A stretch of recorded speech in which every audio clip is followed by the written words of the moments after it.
अस्सलाम फ्रेंड्स तो आज हमारे पास चैप्टर है जो नंबर 8 है, thermal properties of matter. Students हम लोग पढ़ेंगे कि जब हम कहेंगे ना मैटर को हीट किया जाए तो उसमें बेटा क्या क्या चेंजिंग आएंगी। ये चैप्टर नंबर 8 में हमें उन्होंने बताया गया है। अगर आपको कोई मसला है, कुछ टॉपिक मसला है तो अपना हैंड लिख करके मुझे बता दें ताकि मैं वो टॉपिक रिपीट करवा दूं, वरना मैं खुद से आपको कुछ टॉपिक रिपीट करवा देता हूँ आप लोगों को। बेटा जो खुद से मैं वो टॉपिक रिपीट करवा रहा हूँ ना, टॉपिक फर्स्ट बेटा हमारे पास है कि टेम्परेचर और हीट क्या होती है। ठीक है, difference between heat and temperature. ये आपको याद होगा, मैंने आपको इसका डिफरेंस लिखवाया हुआ है कॉपीज में आप लोगों की। सबसे पहले बेटा हम पहले डिफाइन करते हैं टेम्परेचर क्या होता है। हमने कहा टेम्परेचर क्या होता है कि ये बेटा हमारे पास डिग्री होती है हॉटनेस और कोल्डनेस ऑफ अ बॉडी। ठीक है, temperature body degree of hotness और कोल्ड, यानी एक बॉडी कितनी हॉट है, एक बॉडी कितनी कोल्ड है। बेटा ये हमें बताएगा उसका टेम्परेचर। और हीट क्या होती है बेटा, हीट हमारे पास एक एनर्जी की फॉर्म है जो फ्लो करती है from hot body to cold body. ये बेटा हीट हमारे पास एक एनर्जी की फॉर्म है। देखिए नीचे अब लिखा ब्लू बॉक्स में ना कि heat is a form of energy that जो है ना moves from hot body to cold body. ठीक है, और जब तक बेटा उन दोनों का टेम्परेचर सेम है अब तक बेटा हीट मूव नहीं करेगी। जब दोनों टेम्परेचर क्या हो जाएगा डिफरेंट हो जाएगा तब बेटा हीट मूव स्टार्ट कर देगी। देखो ना, heat is energy that transfer from hot body to cold body until both have same temperature। कि बेटा ये हमारे पास उस टाइम तक हीट फ्लो करेगी जब तक दोनों टेम्परेचर हमारे पास सेम नहीं होते। बेटा फिर हमने पता कि हीट टेम्परेचर बेटा हमारे पास एक बेस क्वांटिटी है, हीट हमारे पास ड्राइव क्वांटिटी है। टेम्परेचर का होता है हमारे पास SI यूनिट जो है वो होता है केल्विन, एंड जो ना हीट का होता है SI यूनिट का होता है जूल होता है हमारे पास। ठीक है बेटा, कुछ डिफरेंस आपको मैंने लिखवाए थे बेटा, ये आपने अपने कॉपी से वो डिफरेंस याद करने हैं बेटा। इसके अलावा और यहाँ पे हमारे पास दो डेफिनेशन थी, एक हमारे पास थर्मल कंटैक्ट क्या होता है और एक थर्मल इक्विलिब्रियम क्या होता है। तो बेटा थर्मल कंटैक्ट के बारे में हमने ये पढ़ा था कि जब दो बॉडीज एक दूसरे के पास लेके आए such that heat transfer take place हो between them, then such a contact is known as thermal contact. और थर्मल इक्विलिब्रियम क्या था कि heat from hot body flow towards cold body. ठीक है, और ऐसा बेटा ऐसा पॉइंट जब हीट फ्लो करना करते बंद कर दे। ठीक है, तो that temperature is known as thermal equilibrium. तो बेटा ये हमारे पास दो डेफिनेशन भी है यहाँ पे, एक थर्मल कंटैक्ट की एक थर्मल इक्विलिब्रियम की। और यहाँ से सवाल बनता है कि difference between temperature and heat. बेटा ये दो सवाल आप दो तीन सवाल बेटा याद कर लीजिएगा। बट नेक्स्ट बेटा हमारे पास सवाल यहाँ से बनता है ना, वो है कि इंटरनल एनर्जी क्या होती है और इसके कौन कौन से फैक्टर्स हैं। तो बेटा हमने कहा था कि सम ऑफ ऑल द एनर्जीज, जो बॉडी में तमाम एनर्जीज हैं उन सब का सम वो होता है बॉडी की internal energy. Sum of kinetic energy, potential energy associated with atoms, molecules, particles of a body is called its internal energy। में तमाम एनर्जीज का सम, जो बॉडी में एनर्जी होती है ना उनको सम बेटा बोलते हैं हम लोग इंटरनल एनर्जी। बेटा हमने पढ़े फैक्टर्स, इसके मतलब internal energy of body depend upon many factors such as mass of a body, kinetic energy, potential energy, but these all are the factors upon which internal energy depends। बेटा ये कुछ questions आपको यहाँ से बेटा definition में revise करवाई है बेटा। इसके अलावा जो हम लोग रिवाइज करेंगे बेटा वो हमारे पास टॉपिक है ये स्पेसिफिक हीट कैपेसिटी क्या होता है। बेटा स्पेसिफिक हीट कैपेसिटी मतलब कितनी हीट चाहिए किसी भी सब्सटेंस का 1 kg सब्सटेंस का 1 केल्विन टेम्परेचर राइज करने के लिए। The heat required to rise a temperature of 1 kg mass का 1 केल्विन। ठीक है, 1 केल्विन हमें टेम्परेचर राइज करना है 1 kg मैस का, जो हीट चाहिए होगी that is known as specific heat capacity. और बेटा हीट जो है ना वो डायरेक्टली किसके है, कितना मैस हमारे पास है और चेंज टेम्परेचर के। डेल क्यू बेटा हमारे पास आया था MC डेल टी, मेरा फॉर्मूला हमारे पास लिखा हुआ है। और कहता है मैथमेटिकली जो है ना हमारे पास एकदम बेटा फॉर्मूला C क्या होता है हमारे पास डेल क्यू और M del T. This C हमारे पास that is called specific heat capacity. जो होता है हमारे पास इसका SI यूनिट, बड़ा यूनिट इसका होता है हमारे पास जूल पर केजी पर केल्विन। मैं नीचे हाईलाइट कर रहा हूं, लिखा हुआ जूल पर केजी पर kelvin S unit of specific heat capacity. जैसे बेटा हमने कहा था जो होता है ना वाटर, बेटा वाटर की स्पेसिफिक हीट कैपेसिटी होती है हमारे पास ऑलमोस्ट 4200। मतलब बेटा वाटर सबसे ज्यादा क्या होती है ऑलमोस्ट इसकी स्पेसिफिक हीट कैपेसिटी होती है। मतलब ना जल्दी ये गर्म होगा ना जल्दी क्या होगा ये ठंडा होगा, तो इसकी इतनी ज्यादा बेटा स्पेसिफिक कैपेसिटी लार्ज है। बेटा इसके हमारे पास कुछ एडवांटेजेस भी थे। ये बेटा आपने पता है importance of large specific capacity of water and it have a many much advantages. अब बेटा सबसे पहला एडवांटेज क्या था इसका हमारे पास, हमने पता था कि अब बेटा ये हमें काफी यूजफुल है कि थर्मल एनर्जी को स्टोर भी करना और आगे शिफ्ट भी करना। ठीक है, water has a large specific capacity for this purpose, it is useful in storing and carrying thermal energy. ठीक है, थर्मल एनर्जी को बेटा स्टोर करना, आगे कैरी करना, ये बेटा इसके लिए हमें क्या है काफी ज्यादा इंपॉर्टेंस है। तो दूसरा हमने पढ़ा था कि जो ऑटोमोबाइल्स में होता है ना, या नजर आपका कार्बोरेटर में जो होते हैं बेटा, वहां में डालते हैं हम लोग पानी। अब पानी क्यों डालते हैं, ताकि जब गाड़ी होती है ना स्टार्ट बेटा, उसके इंजन में आग लगी होती है, तो वो इतनी ज्यादा आग होती है कि जो होता है ना वाटर, वो पानी से करता है पाइप्स में, तो वो जो है ना अनवांटेड थर्मल एनर्जी उसको बेटा क्या कर लेता है, वो डस्ट कर लेता है और गाड़ी को बेटा आग से बच जाती है। जब कह रहे हैं रीड में यहाँ हाईलाइट भी कर रहा हूँ, the cooling system of automobiles uses water to carry away unwanted thermal energy, large amount of heat is produced by its engine due to which its temperature goes increasing, so engine would cease unless it would not cool it down. Water circulating around the engine जो है बेटा इसको help करता है maintain the temperature. तो ये हमारे पास जो है ना इसका आंसर है, ये बेटा इसको मार्क कर लीजिए का, ये भी डिसएडवांटेज है। थर्ड एडवांटेज हमने पढ़ा था कि इन सेंट्रल हीटिंग सिस्टम, ठीक है बेटा, ये जो हमारे नीचे उस समय डायग्राम नजर आ रही है, ठीक है, hot water is used to carry thermal energy through pipes from boiler to radiator. तो बेटा ये इसके इंपॉर्टेंस थी large specific capacity of water के। बट नेक्स्ट बेटा टॉपिक मैंने रिवाइज करवाना है आप लोगों को, बेटा वो हमारे पास है एवेपोरेशन क्या होती है, दी एवेपोरेशन। ये बेटा 8.7 टॉपिक हमारे पास है, बेटा ये हमने अब रिवाइज करवाना है। अब बेटा एवेपोरेशन क्या होती है, एक ऐसा process, a process in which when liquid change into vapors, ऐसा प्रोसेस जिसमें ना लिक्विड चेंज हो वेपर्स में without heating, that process is known as evaporation. बेटा आपने पढ़ा होगा केमिस्ट्री में पढ़ा होगा आप लोगों ने, एवेपोरेशन काजेस कूलिंग, एवेपोरेशन ठंडक पैदा करती है। वो क्यों ठंडक पैदा करती है, हाई एनर्जी मॉलिक्यूल्स जो है वो एवेपोरेट हो जाते हैं और low energy molecules left behind, that's why it's called evaporation.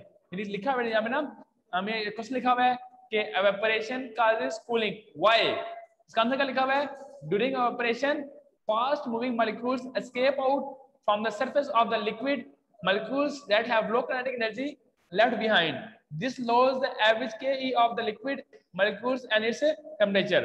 बेटा ये हमारे पास रीजन है कि evaporation causes करती है कूलिंग।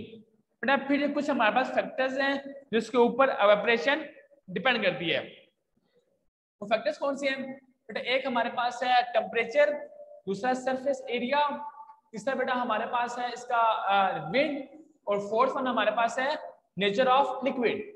अब टेम्परेचर का और क्या ताल्लुक है बेटा हमारे पास जो है ना एवेपोरेशन का, बेटा टेम्परेचर और एवेपोरेशन दोनों आपस में क्या होते हैं, डायरेक्टली प्रोपोर्शनल होते हैं। मतलब ये है कि बेटा अगर जो है ना टेम्परेचर ज्यादा होगा तो एवेपोरेशन ज्यादा होगी, टेम्परेचर कम है तो एवेपोरेशन क्या होगी, कम होगी। आपने देखा होगा गर्मियों में बेटा जो है ना कपड़े जल्दी जो है ना ड्राई हो जाते हैं एज कम्पेयर टू जो है ना बेटा विंटर में। तो ऐसा क्यों होता है, क्योंकि बेटा गर्मियों में टेम्परेचर हाई होता है, that's why wet clothes dry quickly as compare to winter. यहाँ पे क्वेश्चन लिखा हुआ है तो व्हाई वेट क्लॉथ्स, ठीक है, why wet clothes dry more quickly in summer than in winter, because of high temperature, इसका आंसर है। नेक्स्ट सरफेस एरिया, बेटा एरिया के क्या हमारे पास डायरेक्टली क्वेश्चन है, अगर बेटा आप कपड़े फैला के डालेंगे ना तो जल्दी कपड़े ड्राई हो जाएंगे, अगर बेटा आप कपड़े फैला के नहीं डालेंगे बेटा जल्दी ड्राई हमारे पास वो नहीं होंगे। So area also affect evaporation. But next one thing is wind, बेटा जितनी हवाएं चलेंगी ना, अब हवाएं में चल रही होंगी तो एवेपोरेशन बेटा ज्यादा होगी हमारे पास, और हवाएं कम होगी तो एवेपोरेशन क्या होगी बेटा हमारे पास वो कम होगी। बेटा ये भी हमारे पास एक फैक्टर है। नेक्स्ट बेटा नेचर हमारे पास है, तो बेटा नेचर भी बेटा डिपेंड करता है हमारे पास, वो डिपेंड कैसे करते हैं बेटा, नेचर हमारे पास ऐसे डिपेंड करता है कि अब आप में ना फ्यू ड्रॉप्स आप ले लें उसके क्या कहते हैं उसको स्पिरिट के, और कुछ ड्रॉप आप ले लें वाटर के, जब आपने डाला ना बेटा स्पिरिट अपने हाथ पे तो बेटा आपको फील हुई है आपको कूल फील होगा, कूल फील बेटा आपको इसीलिए होगा क्योंकि बेटा हमारे पास जो होगा ना स्पिरिट वो एवेपोरेट कर गया है, उसकी स्पेसिफिक कैपेसिटी क्या है, कम है। तो बेटा also it depend upon nature of liquid. But next topic बेटा हमारे पास है थर्मल एक्सपेंशन क्या होती है। बेटा थर्मल एक्सपेंशन हमारे पास ये होती है कि सॉलिड्स का एक्सपेंड करना ऑन हीटिंग। क्या है, most of substance like solids, liquid, gases expand on heating and contact on cooling. Their expansion construction are small and we not noticed, but they play very important role in our daily life. बेटा ये हमारे पास thermal expansion थी। अब बेटा ये हमने draw किया था एक लीनियर थर्मल एक्सपेंशन, एक हमने पढ़ा था वॉल्यूम थर्मल एक्सपेंशन। तो बेटा हमने लीनियर में ये पढ़ा था कि कितनी ज्यादा लेंथ जो है ना इंक्रीज होगी, वो डायरेक्टली क्वेश्चन है जो है हमारे पास ओरिजिनल लेंथ के और चेंज इन टेम्परेचर के। ठीक है, तो हमने कहा था डेल एल बराबर किस होगा हमारे पास एल नॉट और डेल टी के। अब बेटा हमने यहाँ पे जब फाइव के ना प्रोपोर्शनलिटी का साइन, ये अल्फा हमारे पास आ गया कांस्टेंट, डेल एल आ गया alpha L naught del T. Del L होता है हमारे पास एल माइनस एल नॉट, ये एल नॉट माइनस के प्लस हो गया, तो बेटा कॉमन ले लीजिए, बेटा हमारा फार्मूला आ गया है थर्मल एक्सपेंशन का। बेटा जो ना अल्फा हमारे पास, इसको बेटा बोलते हैं हम लोग coefficient of linear thermal expansion. Alpha होता है हमारे पास डेल एल और एल नॉट डेल टी। तो बेटा ये हमारे पास था आज के टॉपिक्स जो मैंने करवाए थे आपको रिवाइज।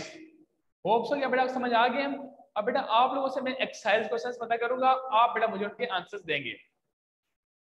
यस बेटा आप हैंड, आप बेटा माइक ऑन करें। बेटा नवीद आरिफ अपना माइक ऑन करो।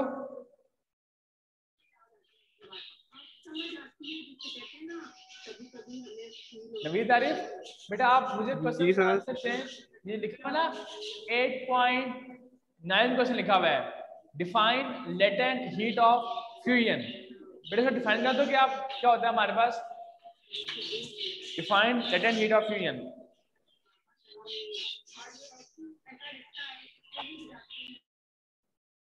बेटा डिफाइन ऑन करें, define latent heat of fusion.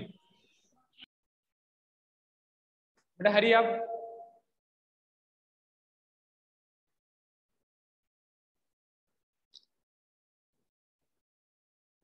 Naveed Arif बेटा मैं आपसे माइक ऑन करें। अब्दुल्ला उमर बेटा माइक ऑन करो आप। अब्दुल्ला उमर, अब्दुल्ला उमर बेटा माइक ऑन करें। अब्दुल्ला उमर बेटा आपसे हो माइक ऑन करें।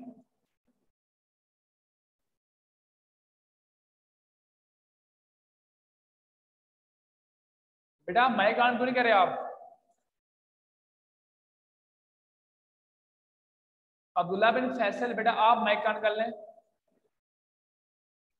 Yes sir. बेटा मुझे आंसर दें इस क्वेश्चन का। Yes sir.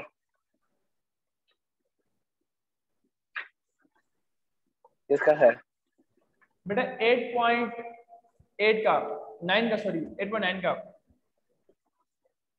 Define latent heat of fusion. ये heat energy required to change heat energy required to change unit mass of a substance from solid to liquid as in melting point without changing temperature is called latent heat of fusion. Good, very good बेटा शाबाश। Okay बेटा बेटा जिशान आप mic on करें।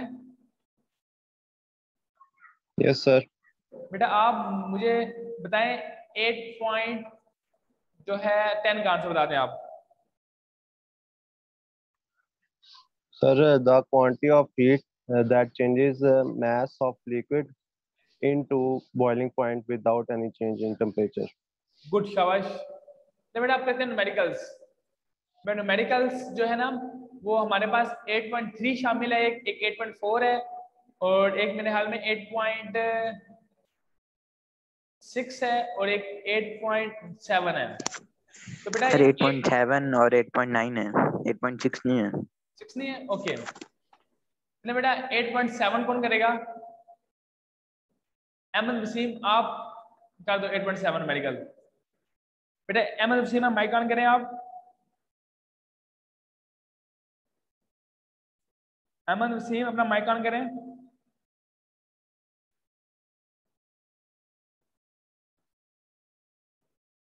अमार वसीम बेटा आप अपना mic on करें। जी बेटा आप 8.7 करो बेटा। यदि कौन मैं करूं? अहमद वसीम आप बाद में माइक ऑन कीजिएगा, पहले अमार वसीम 8.7 करेगा। अमार वसीम आप 8.7 करें। यदि इस क्वेश्चन में हमें जो हीट रिक्वायर्ड हुई भी है वो हमारे पास हुई भी है 5000 जूल, 50,000 जूल। अच्छा और लेटेंट हीट ऑफ फ्यूजन जो है ये है 3,36,000। अच्छा और जो हमने फाइंड करनी है कि आइस कितनी ज़्यादा मेल्ट हुई है, तो इसका जो फार्मूला है ये है क्या कहते हैं वो angle Q is equal to MHF, इस तरह का कुछ है।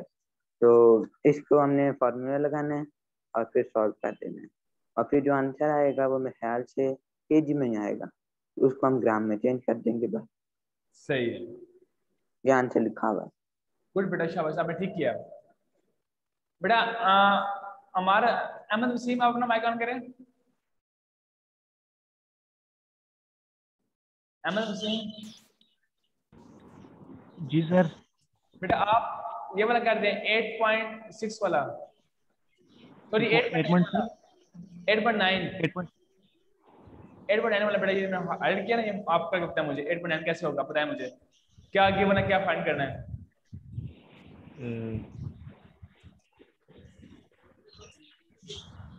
How much heat is required to change 100 G of water at 100 T into steam?